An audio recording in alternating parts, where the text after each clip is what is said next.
నిజానికి కూటమి ప్రభుత్వంలో మంత్రులు ఏ శాఖ ఎవరిది అనటానికి కూడా ప్రజలకు అసలు తెలియదు. వీళ్ళు కేవలం జగన్మోహన్ రెడ్డి గారిని తిట్టడం కోసం వస్తారు. జగన్మోహన్ రెడ్డి గారిని ఎట్లా పడితే అట్లా మాట్లాడతారు. వీళ్ళ శాఖకి సంబంధించిన అంశాలు మాత్రం మాట్లాడరు.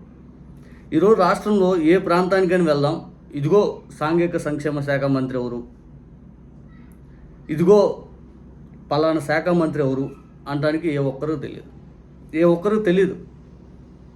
కనీసం నిజం చెప్పాలనుకుంటే ఈరోజు ఈ ప్రభుత్వం అధ్వాన్నమైన పరిస్థితిలో ఉంది. పవన్ కళ్యాణ్ గారు హోమ్ మినిస్టర్ శాఖను తిడతారు, పవన్ కళ్యాణ్ గారు చంద్రబాబు నాయుడు గారు లా అండ్ ఆర్డర్ని తిడతారు, చంద్రబాబు నాయుడు గారు ఎన్విరాన్మెంట్ పొల్యూషన్ బోర్డు ఏదైనా కామెంట్ చేస్తారు, అటవీ శాఖ పనితీరు బాగాలేదంటారు. అసలు నిజంగా వీళ్ళు ఆరోపణలు చేసుకోవడమే సరిపోయా. ఈ రాష్ట్రంలో ఆరోపణలు చేసుకోవడానికి సరిపోయా. ఇంకా ప్రజలకు ఏం మంచి చేస్తారు వీళ్ళు? ఏం మంచి చేస్తారు? ఎంతసేపు రాజకీయం తప్పితే వీళ్ళు పూర్తి స్థాయి ఇదిగో మా ద్వారా ఈ మంచి జరిగింది, మేము ఈ మంచి చేసామంటానికి ఎవరైనా చెప్పేవాళ్ళు ఉన్నారా ఈ రాష్ట్రంలో? ఎక్కడైనా చెప్పేవాళ్ళు ఉన్నారా? నిజంగా జగన్ గారు ఇన్నిసార్లు ప్రెస్ మీట్ పెడితే ఫైనాన్స్ మినిస్టర్ వచ్చి ఇదిగో ఇది కాదు అది కాదు అని చెప్పి అప్పుల సంగతి ఏమైనా మాట్లాడా? అప్పుల సంగతి ఎప్పుడైనా మాట్లాడాడు ఫైనాన్స్ మినిస్టర్ వచ్చి? జగన్ గారి ప్రభుత్వంలో ఎట జరిగింది ఐదని జగన్ గారిని తిట్టడం తప్పితే విత్ డేటా విత్ సోర్స్తో పాటు జగన్ గారు మాట్లాడితే అదే డేటా సోర్స్ అనేది ఏం తీసుకొచ్చి మాట్లాడతారు? లేరు. ఎగ్జాక్ట్గా రాష్ట్రంలో ఉన్న స్థితిగతులు ఒకసారి మహానుస్ వంశీ కూడా నిన్న చెప్పాడు. ఒకసారి నిజంగా చెప్పాలని క్లియర్ కట్గా చూడండి. ఇప్పుడు ఉన్నటువంటి క్యాబినెట్ లో సగానికి పైగా మంత్రులను గనక మార్చకపోతే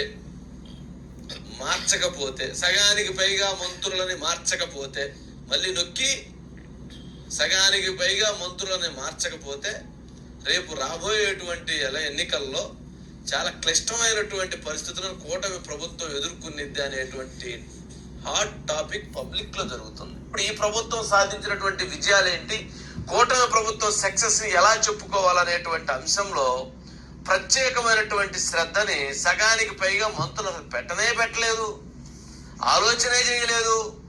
మేము పెట్టామా, తిన్నామా, అయిపోయిందా, ఇంతే.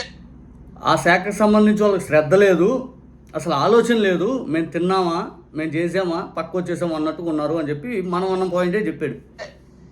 ఇంతే, ఇంకేం లేదు. సగానికి పైగా మంత్రులు చంద్రబాబు నాయుడు గారిని తిడితే మాట్లాడరు, పవన్ కళ్యాణ్ గారిని తిడితే మాట్లాడరు, లోకేష్ గారిని తిడితే మాట్లాడరు, కూటమి ప్రభుత్వాన్ని తిడితే కూడా మాట్లాడరు. సరే వీళ్ళందరూ తిట్టినా మాట్లాడలేదు అనుకోవచ్చు కదా, వాళ్ళని తిట్టినా కూడా మాట్లాడరు. అంటే దాని అర్థం ఏంటంటే చంద్రబాబు నాయుడు గారు చేసినటువంటి తప్పులు ఎత్తి చూపిస్తుంటే ఎవరు మద్దతు తెలుపుతారు? నిజంగా తప్పులు గ్రహిస్తున్నారు కదా. లా అండ్ ఆర్డర్ ఫెయిల్యూర్ అనే చంద్రబాబు నాయుడు గారి దగ్గర ఉన్న శాఖ అది ఎంత ఫెయిల్యూర్ అని చెప్పి మీ పవన్ కళ్యాణ్ గారు చెబుతుంటే మిగిలిన వాళ్ళు ఏడొచ్చి మాట్లాడతారు? హోమ్ మినిస్టర్ ఫెయిల్ అయిందని చెప్పి మీ పవన్ కళ్యాణ్ గారు చెబుతుంది, మిగిలిన వాళ్ళు ఏడొచ్చి మాట్లాడతారు? ఇదే ఎన్విరాన్మెంట్ బోర్డు లేకపోతే ఇదే పొల్యూషన్ కంట్రోల్ ఇవన్నీ ఫెయిల్ అయిందని చెప్పి చంద్రబాబు నాయుడు గారు మాట్లాడుతుంటే మిగిలిన వాళ్ళు ఏడ మాట్లాడతారు? మనకు గడపట్లేదా? కాకినాడ ఏదైతే బాంబులు పేలి చనిపోయేది మనకు కనపట్లేదా? గోదావరి కలుషితం అయిపోయింది మనకు కనపట్లేదా? ఇదే నారా లోకేష్ గారు ఎంతసేపు భజన పబ్లిసిటీ తప్పితే ఏమైనా శాఖ మీద దృష్టి పెట్టాడా? కొత్తగా ఏం పెట్టుబడులు వచ్చినాయి? 6,000 కోట్లు వచ్చినాయంట నిన్న సెంట్రల్ గవర్నమెంట్ ఇచ్చిన రిపోర్టు పార్లమెంట్ సాక్షిగా. వీళ్ళేమో మళ్ళీ భజన. అందుకని ఎవరు చెప్తారు? ఏం చెప్తారు? మీరేం చేయట్లేదు కాబట్టి మీ మంత్రులు రావట్లా. ఆడిపించారా బాబా అనిపించే విధంగా వ్యవహరిస్తున్నారు. ఎవరైతే ఆ రాష్ట్ర ప్రభుత్వానికి వాళ్ళు బాధ్యులు, ఆ ప్రభుత్వాన్ని అన్నారు అని అంటే ఆ ప్రభుత్వంలో ఉన్నటువంటి ఎవరినన్నా సరే అది మొత్తం ఎంటైర్ క్యాబినెట్ అన్నట్లు. ఆ మంత్రిని అంటే నాకెందుకు వచ్చిందిలే, ఆయన అనాలే. మొన్న నన్ను చూసి నవ్వలేదు, ఆయన చూసి నవ్వలేదు అని అంటే అందుకని ఆయన అనాలంట. నా డిపార్ట్మెంట్ లో ఆయన ఏరు పెట్టాడు, కాబట్టి ఆయన అనాలే. ఇలాంటి మనస్తత్వాలు మంచిది కాదు. ఐకమత్యం కొరవడిందంటారా? ఐకమత్యం కొరవడింది, ఇది పాయింట్ కరెక్ట్, అండర్లైన్ మీరు చెప్పింది. ఐకమత్యం కొరవడింది, టీం వర్క్ కొరవడింది, మీడియా మేనేజ్మెంట్ కొరవడింది, ప్లానింగ్ కొరవడింది, స్ట్రాటజీ కొరవడింది. గారి దగ్గర లేకపోతే ముఖ్యమంత్రి గారి దగ్గరకో ఎవరన్నా వెళ్ళినటువంటి వాళ్ళు కూడా ఒకటే నేర్చుకున్నారు, జేబులో బటన్ పెట్టుకొని వెళ్తున్నారు. Button tuck నొక్కుతున్నారు. నొక్కంగానే అదేంటి ఇక సౌండ్ అద్భుతం, అమోఘం, అసలు ఇంద్రుడు చంద్రుడు అసలు అట్లా ఇట్లా అని మోగిస్తున్నారు అన్నమాట. చూడండి, మీ మహానూస్ వంశీ మీ పరిపాలన ఉతికారేస్తున్నాడు. మీ పరిపాలన అతి దరిద్రంగా ఉంది. మీకు ఎవరు మద్దతు తెలపడం, మీ మంత్రులే రావట్లేదు. ఐదని అంటే ఇక్కడ మనం అర్థం చేసుకోవాల్సింది ఏంటంటే, మీ ప్రభుత్వం అంత అధ్వాన్నమైన స్థితిలో ఉంది.